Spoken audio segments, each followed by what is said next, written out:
Hey, review family, keep it tight. My name is Jay Morris, the review guy, and I'm back again to bring you another video. Today, I'm going to be doing an album review of the new Imagine Dragons album entitled Origins.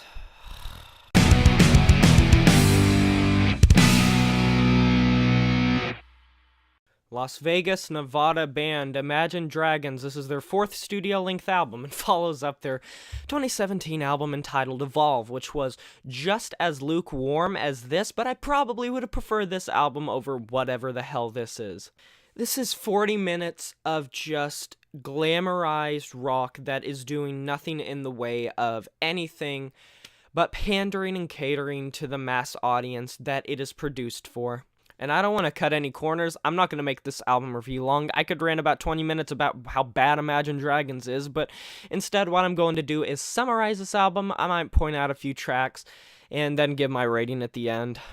So, Imagine Dragons, they pretty much have recycled the same formula until their breakout hit Radioactive, and now they're just making Radioactive 2, 3, 4, 5, 6, 7, 8, 9, 10, 11, 12, 13, 14, and it gets really tiresome and really boring really fast. And am I really all that surprised? Not really. This is a 12-track affair, and they released 4 singles before this album released, and they were all pretty much garbage, except Bad Liar, which has a pretty nice bridge and a pretty nice chorus, but it's one of those situations where it gives with one hand and takes with the other, because the verses are just as melodramatic, edgy, dark, and phonily emotional as pretty much any other Imagine Dragons song ever created. And see, I hate to beat a dead horse to the ground, but Imagine Dragons, they have ability. I think that Dan Reynolds is a good vocalist. I believe that he has the makings of being a very great rock frontman. I do believe they have technical prowess, but for the most part, throughout this album, I did not even know I was listening to a rock album. Genuinely, I did not know that a rock album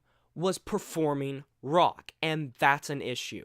I know that they took such pains to incorporate so many different styles, and you got pop, you have rock, you have electronic, you have soul, and at the same time, all of them come off so boring that they turn out to be just a jack of all trades and a master of none, because none of these songs, except maybe 2 that come to mind, have any merit besides emotion that feels very fabricated and manufactured, lyrics that have very little emotional, resonance, and 12 tracks that are just super phoned in rock that you know is going to get on the charts. And can you blame them? I mean, if you knew that you could make a formula and get money and do so many tours and perform these in stadiums, which most of these songs sound like they could fit, I'm not that surprised. But, please, God, please do something. I mean, every generation has a rock band that really breaks such boundaries and gets onto the mainstream, not reinventing the wheel, which Imagine Dragons doesn't. They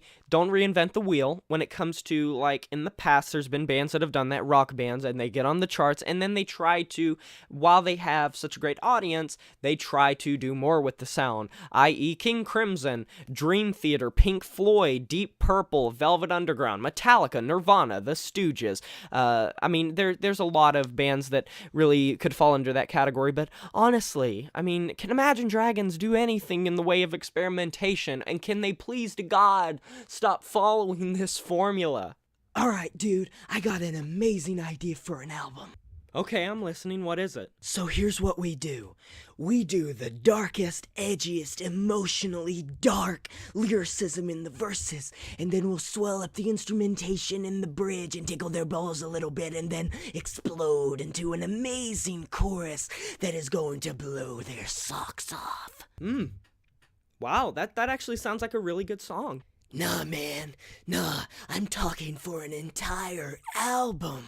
12 songs. Oh, so you're saying, screw it, let's go with it. Yeah, this album, it's boring, it's horrible, there's very few good moments on it. I kind of like Machine a little bit. The chorus to Natural is very overblown, but it's somewhat catchy.